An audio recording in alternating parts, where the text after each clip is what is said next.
What's going on, family? Scrapbook Boxing. I want to continue with part two of the colored champions. And we're looking at George Godfrey. He was a colored champion November 8th, 1926. He lost it to Larry Gans. I explained in the other video how that actually happened. When Jack Sharkey was facing Harry Wells, there was somewhat of a low blow that was called. And unfortunately for Harry Wells, his belt was stripped from him. And so George Godfrey, who was known as the Libreville Shadow, or the Black Shadow of Mobile, Alabama, he got a hold of that belt. He stood 6'2.5" and he had a 79.5" reach. He was a heavyweight and had a total bout career of 126 total bouts. 99 wins, 21 losses, 81 by the knockout route, and he was stopped 6 times. He had 2 draws. And he was in the ring with fighters such as Al Walker. Now, Al Walker was the colored heavyweight champion. He was 6 feet, and he was a heavyweight. He faced Obi Walker, and he wound up becoming a champion as well. April 9th, 1931, April 24th, 1931. He lost the title to Obi Walker, who was 22 years of age at the time. They fought in Philadelphia Arena, October 1933. George Godfrey was 36, and Obi Walker was 22 years old. George Godfrey fought for the vacant belt that was stripped from Harry Wells in 1926. He was disqualified in a fight with Jack Sharkey. And that's somewhat amazing how that happened because Jack Dempsey had avoided Harry Wells for many years. He had an actual legal contract in 1924, and he was also promised in 1926. Jack Dempsey never fought him. In fact, Jack Dempsey came out of retirement in 1926. He fought Gene Tunney, who defeated in 1922 and took his America's light heavyweight championship belt from him. But Gene Tunney was a masterful boxer. But Harry Wells deserved that shot. He deserved that title opportunity. Now, Obi Walker was born October 9th, 1933.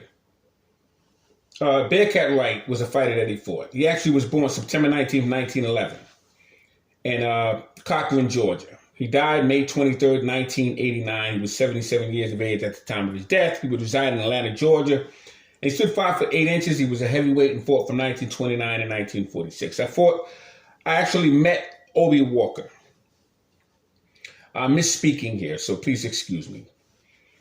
He had a fighting career record of 121 total bouts, 93 wins, 18 losses, 7 draws, 63 knockouts. He became colored champion.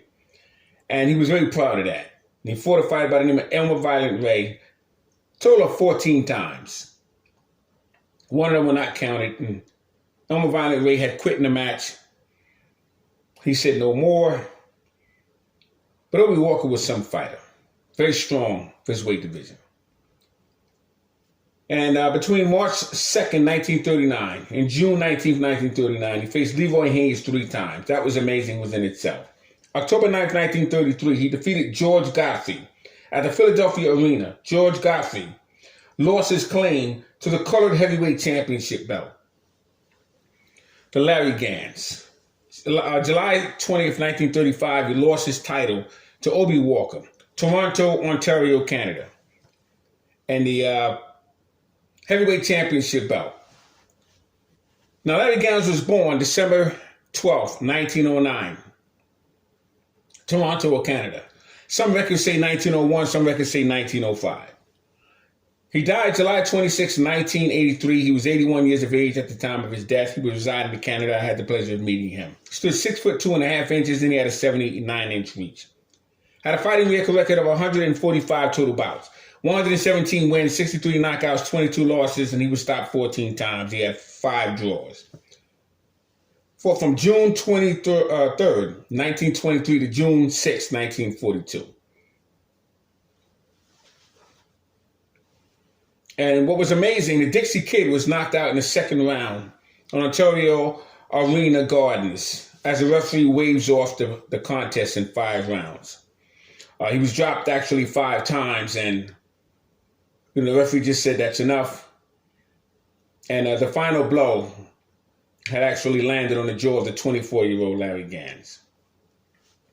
July 20th, 1935, Obi Walker defeated colored heavyweight champion Larry Gans in 15 rounds. The referee was Jack Smith. he raises the hand of Obie Walker as new colored heavyweight champion. Now here's the thing. The World Colored Heavyweight Championship belt was abolished when Joe Louis became the World Heavyweight Champion June 22nd, 1937, when he knocked out James Braddock in the 8th round at Comiskey Park in Chicago. The Black Heavyweight Championship belt was declared by Klondike May 8th, 1889. May 8th, 1899, Chicago, Illinois, when he defeated Jack Johnson in his 8th professional fight. Jack Johnson had his 3rd fight during that time. So it gave him rights to become a heavyweight champion, and they labeled it the Black Heavyweight Championship. Frank Childs became declared Black Heavyweight Championship when he defeated George Byers. And Frank Childs gave up the claim to the Colored Heavyweight Championship while middleweight. And he was a colored middleweight and a colored heavyweight champion was Frank Childs. Amazing. He lost the young version to Jack Johnson. July 13th, 1909, Sam Langford laid claim to that Black Heavyweight Championship crown when he knocked out Klondike after his denial of the 2nd fight opportunity with Jack Johnson. So since he was in line, he was supposed to get a crack, but instead, Joe Jeanette got a crack because he fought Sam McVeigh in 1909 in Paris. And the champion who actually vacates a belt has the opportunity to decide which 2 men would fight each other, as Rocky Marciano did with Floyd Patterson and Archie Moore, as Jim Jeffries did with Marvin Hart and Tommy Burns, and so on and so forth. So what was amazing about that was that Sam Langford would become the Black Heavyweight Champion. So he would eventually get his opportunity with Joe Jeanette when Joe Jeanette would defeat Sam McVeigh in that brutal contest in 49 rounds that took place in Paris, France. Now, for the Color Light Heavyweight Champion, the Color Bar was created May 30th, 1921. And the Color Bar was prevented black fighters from having an opportunity at world title shots in all weight divisions. The Color Light Heavyweight Championship was created May 30th, 1921, Belmont, Virginia. Kid Norfolk was given the opportunity to face Harlem, New York's Lee Anderson. And because of his loss to Harry Greb, future middleweight champion, on Monday, August 29th, 1921, Forbes Field, Pittsburgh, Pennsylvania. It was scheduled for 10 rounds in Phoenix, Arizona. Lee Anderson defeats Kid Norfolk in the scheduled 10 round, unable to continue in the 9th round. Lee Anderson was born July 17th, 1889. He died June 1970. Fought between 1914 and 1929. He was 5 foot 10 inches. He was raised in Harlem, New York. He was a light heavyweight champion. He had a fighting career record of 88 total bouts, 38 wins. He was stopped 15 times and had 36 losses with 14 draws. Lee Anderson defended his title July 4th, 1921, 10 rounds against Roughhouse Ware. And Kid Norfolk, his name was William Ward. He was born July 10th, 1893 in Belmont, Virginia. He died April 15th, 1968. He was 74 years of age at the time of his death. He would reside in Harlem, New York. Stood 5 foot 10 inches. He had a 74-inch reach. He was a light heavyweight who had a total bout career of 144 fights, 111 wins, 47 knockouts, 26 losses with 7 draws. And he spent time with his family in Panama. And he was fighting in Panama from November 29th, 1910 and Baltimore, Maryland. Between those dates, he was going back and forth from Panama and Baltimore, Maryland. But he was a very good fighter.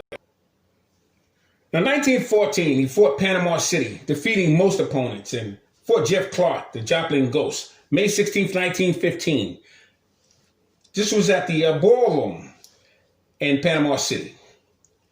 Fought him in Norfolk and took a beating at that time. A horrible beating at that time.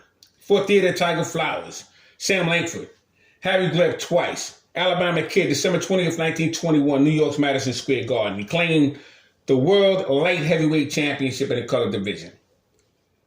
And with this defeat of Alabama Kid, August 30th, 1922, he defeated Alabama Kid once again. Norfolk defeated future world heavyweight and middleweight champion from across the country. But he knocked out Tiger Flowers and knocked him out brutally in the third round. Kid Norfolk was outweighed by 25 pounds, and he was being KO'd by the colored heavyweight champion Harry Wells, March 2nd, 1922. Lee Anderson defeats Tiger Flowers May 9th, 1922 for the vacant title. Norfolk defeats Jamaica Kid December 20th, 1921 for the vacant title. And that title was going back and forth. Now let's talk about the Negro Middleweight Championship. Now the Negro Middleweight Championship was somewhat designed the same way as all the other divisions. But you had Johnny Banks, who had 15 straight victories over black fighters. And he took claim in the colored middleweight championship division. And Johnny Banks had lost his title claim because he didn't defend it. And he was disqualified in defense of his claim in 1877 in New York against James Diversey. He was recognized as the Negro middleweight champion. He lost it for not defending his crown. Now the world colored middleweight champion has now been created. So this started out as the Negro middleweight championship division. And when James Diversey was disqualified for not defending it, the world colored middleweight championship was created. Johnny Banks was born December 15th, 1861 in Richmond, Virginia. He was known as Darky Wizard, stood 5 foot 5 inches. And what was amazing about that, he was very short for his division. So if you take a look at a fighter by the name of Hard Rock Green, he fought out of 8th Street Gym in Newark, New Jersey. He was 5'5". And imagine putting him up against fighters who were 6 feet or 5'11". That's what it would look like with Johnny Banks to be in the ring. And he weighed between 126 to 160 pounds, fought from 1883 to 1899. 17 draws, 11 wins, 3 knockouts, 3 losses. He averaged 5 fights per week for 5 years. Following fights claimed the World Colorweight Championship, May 12, 1887 to January 15, 1943. The last man to have that title was Charlie Burley when he took the title away in 1942 from Holman Williams. But Johnny Banks gets a second opportunity at a claim of a championship belt in the middleweight division, where James Diversey didn't defend his Negro title by facing the next colored middleweight champion, Ed Bentley. This fight took place in Boston, Massachusetts. It was scheduled for 13 rounds. A draw was declared after the discussion that if a man wasn't knocked out, it would be an automatic draw. And this was not uncommon, I should say, during those years. So when they had that discussion that if a man wasn't knocked out, then they changed the rules in the middle of the fight and decided to add on 3 more rounds. And Ed Bentley will wind up winning the fight. May 2nd, 1887. And Harris Martin of District of Columbia, April 2nd, 1865, defeats over 10 black fighters. And he would stake claim to the new world of middleweight championship in the colored division. When he defeated Black Frank Taylor, May 2nd, 1887, by 38 rounds of brutal boxing, was scheduled for 40 rounds. Between 1886 and 1887, Black Pearl Harry Martin and Black Frank fought 6 times. 4 draws, 1 win, and 1 loss. The colored middleweight champion, Harry Martin, had unified the title with the Negro World Heavyweight Champion, Ed Binkley, November 30th, 1891. And that was the first unified middleweight championship bout. It was between Harry Martin and Ed Binkley for the Negro Middleweight Championship and the Colored Middleweight Championship. Now, Ed Binkley defeats Harris Martin, November 30th, 1891, San Francisco, California. February 29th, 1892, Black Pearl Harris, his name is Harris Martin, loses to Charlie Turney, the Stockton Cyclone. Charlie Turney had claimed the title and never defended it. Ed Binkley is claimed as now the lineal champion. On November 13th, 1892, Joe Butler defeats Frank Craig, the Harlem Coffee Cooler, March 1893 in Philadelphia, Pennsylvania. Frank Craig picks up the title after vacancy when Butler didn't defend it, February 20th, 1894. George Byers defeats Pepper Harris, the Pacific Coast middleweight champion, and won the World Colored Middleweight Championship in 1898. The EBU middleweight champion, Sam Langford, defeated young Peter Jackson, who became the Pacific Coast welterweight champion, November 12, 1907. Langford had vacated the colored middleweight championship for an opportunity to be claimed the black heavyweight championship in that division. So the black heavyweight championship title was now recreated, and Sam Langford had owned that. It was more of a claim than a title. And he defeated Klondike and Dixie Kid. And he wanted to chase Joe Jeanette for the colored heavyweight crown.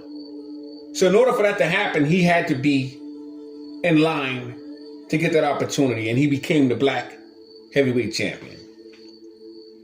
Eddie Palmer had claimed the World Colored Middleweight Championship crown after defeating Tommy Coleman for the Langford's vacant crown. September 26, 1912 in New York, Jamaica Kid picked up the crown May 19, 1916 in New Orleans. And he was also a very, very good fighter. Now, Jamaica Kid would have his wars with Kid Norfolk and Lee Anderson. But he never defended the crown. So Panama Joe Gans had defeated George Madison, October 8th, 1920, New York's Madison Square Garden. Panama Joe Gans, who was known as Cyrene Quinton, born November 14th, 1896 in Barbados. He stood 5'7". And he died, unfortunately. Unknown causes. Had a fighting career record of 134 total bouts, 90 wins, 43 knockouts, 31 losses, 11 draws, with 2 no decisions. Panama Joe Gans had lost his title to Larry Etheridge. July 26, 1924, New York's Yankee Stadium. Larry Etheridge was known as the Black Stanley Ketchel. He was a southpaw. He stood 5'9". And he could punch. He reminded you of a marvelous Marvin Hagler. Larry Etheridge was the World Colored Middleweight Champion. He had that title because he was removed when Tiger Flowers became the World Middleweight Champion in 1926 when he defeated Harry Greb. He became World Middleweight Champion in his defeat over Harry Greb. Now, Tiger Flowers had lost the World Middleweight Championship crown on December 3rd, 1926 to Elizabeth's World Welterweight Champion, Mickey Walker, Toy Bulldog. And Harlem's Jack McVeigh would pick up that crown when it became vacant again. And he would have to fight, after becoming the colored middleweight champion, the Harlem Thunderbolt, Harry Smith. And Harry Smith would defeat Jack McVeigh in 1929 in a much anticipated Harlem, New York battle. And that was a hell of a fight. So Harry Smith, the Harlem Thunderbolt, would become the new colored world middleweight champion. Harry Smith, his name was Harold Anthony Smith, the Harlem Thunderbolt, was born October 28, 1907, Kingston, Jamaica. He died September 19th, 1933 in Chicago, Illinois. He stood 6 foot 1 inch and weighed 155 to 175 and 3/4 pounds. He was managed by Dave Brown. Defeated Billy Owgley and Homer Robinson, Jack McVeigh, William Gorilla Jones, Powell Silvers. November 16th, 1929, he defeated Harlem's own Jack McVeigh. His name was Julius Williams. He was out of Ankins, Georgia. He would reside in Harlem, New York. Stood 5 foot 9 inches. He was a middleweight. He would become the colored middleweight champion. Now, Pittsburgh's Charlie Burley was born Charles Dwayne Burley, September 6, 1917, in Bismarck, Pennsylvania. He died October 16, 1992. He was 75 years of age at the time of his death. I had the pleasure of meeting Charlie Burley. He had a total bout career of 98 fights, 83 wins. He had 50 knockouts, lost 12, 2 draws, and 1 no contest. Defeated Archie Moore twice. 7 bouts with Holman Williams. He had 3 wins, 3 losses, and 1 draw with Holman Williams. Defeated Coco Kid for the World Colored Welterweight Championship crown. Defeat Jack Chase for the California Light Heavyweight Championship crown. He had great fights with Oakland Billy Smith out of California. Charlie Burley became the World Colored Middleweight Champion and one of 3 defeats over Holman Williams. August 14th, 1942. 9th round knockout, New Orleans. Holman Williams was born January 30th, 1915, Pensacola, Florida. He died July 15th, 1967. He fought Bob Satterfield, Coco Kid, Archie Moore, Marcel Sedan, Jake LaMotta, Charlie Burley, Eddie Booker and Lloyd Marshall, Jack Chase, Aaron Tiger Wade, Burt Littell, Archie Moore. Holman Williams was incredible. He lost the Colored World Middleweight Championship crown. Coco Kid, January 15th, 1943, New Orleans. Louisiana, in 12 rounds. Herbert Lewis Hartwell was known as the Coco Kid. Fought from featherweight to middleweight. Was born May 2nd, 1914, Mayo, West Puerto Rico. He died December 29th. He died December 27th, 1966, Chicago, Illinois.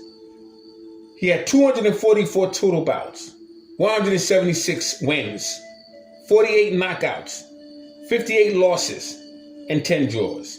He faced Eddie Booker, Holman Williams, Jack Chase, Burt Littell, Lloyd Marshall, Charlie Burley, Coco Kid. He defeated his belt against Holman Williams, January 15, 1943 in New Orleans. 12 rounds. Magnificent fight that was. Holman Williams was in the ring with everyone. Now the welterweight championship in the color division. The champion was Eddie Palmer, September 26, 1912, New Orleans Athletic Club. Was born New Orleans, Louisiana, 1892. Stood 5 foot 9 inches. Weighed 142 and 156 pounds. Fought out of Philadelphia between 1910 and 1912. Future light heavyweight Battling Levinsky. Fought him twice. 2 no decision contests. December 9th, he killed Kid Hearns in the ring. February 15th, 1915, the Fighting Gorilla Jones. And he received the Colored Welterweight Championship belt in New Orleans, but never defended the crown. July 26, 1936, Coco Kid defeated Pacific Coast welterweight champion Young Peter Jackson by 2nd round knockout in New Orleans. He would become the new colored welterweight champion. He would face Charlie Burley, defeated Coco Kid, August 22nd, 1938, in Melvake, Pennsylvania. Unanimous decision in 15 rounds. He would become the new colored welterweight champion. January 11th, 1940, Baltimore, Maryland, Coco Kid becomes the colored welterweight champion after he lost his crown to Charlie Burley. And when Henry Armstrong lost his title to Fitzgibbon in 1940, the colored welterweight championship belt would be recreated. Now, Holman Williams, who was born in Detroit, Michigan, Fought from 1932 to 1948. Had a record of 146 total bouts. 31 wins, 11 losses, 36 by the knockout route. Coco Kid was phenomenal. He was phenomenal. Had 14 total bouts, 9 losses. Charlie Burley had 7 total bouts, 3 wins, 3 losses, and 1 draw. Lloyd Marshall, 2 wins and 1 loss to Holman Williams. Jack Chase, 4 wins, no losses to Holman Williams. Eddie Booker, 1 win, 1 loss, and 1 no decision to Holman Williams.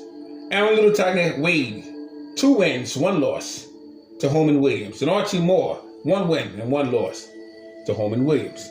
Charlie Burley, Pittsburgh, Pennsylvania, 83 total bouts, 12 losses, 2 draws, 50 knockouts. Fought from 1936 to 1950. Was entered in the Hall of Fame in 2013. Coco Kid, 1 win, no losses. Holman Williams, 3 wins, 3 losses, and 1 draw. Jack Chase, 3 wins, no losses. Aaron Wade, 1 win, no losses. Archie Moore, 2 wins, no losses. Burt Littell, 1 win, 1 loss. Incredible. He would wind up becoming the California State Light Heavyweight Champion when he defeated Jack Chase. And Jack Chase had taken that title away from Watson Jones. Now the Black Dynamite, Eddie Booker, San Jose, California, entered into the Hall of Fame in 2017. Fought from 1935 to 1944. Was in the ring with Holman Williams, 1 win, 1 loss, 1 draw. Coco Kid, 1 loss. Archie Moore, 1 win, 1 loss, 2 draws. Lloyd Marshall, 1 win, no losses. Jack Chase, 1 win and 1 loss. He won the California State Middleweight Championship, Jack Chase. When he lost that title to Jack Chase.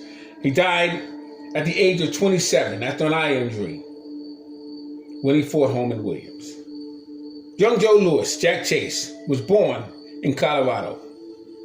He defeated Eddie Booker for the California State Middleweight Championship belt and Watson Jones for the California State Light Heavyweight Championship belt and lost it to Charlie Burley. Now with Eddie Booker, he would have 1 win. Charlie Burley, 2 losses. Aaron Wade, 2 wins and 1 draw. Lloyd Marshall, 2 losses and 1 draw. Holman Williams, 4 wins, 4 losses.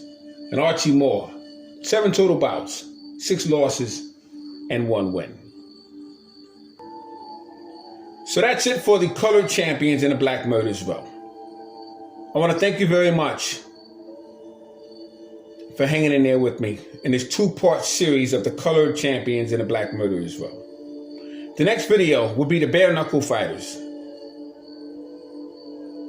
So look out for that video. 100 years of world championship fights. I'm Scrapbook Boxing, Museum of the Forgotten Fisticuffs series, stating all great fights and all great fighters would never be forgotten on my channel. Salute to my subscribers. Salute to my viewers. Salute to my brother Curtis Anderson. Peace.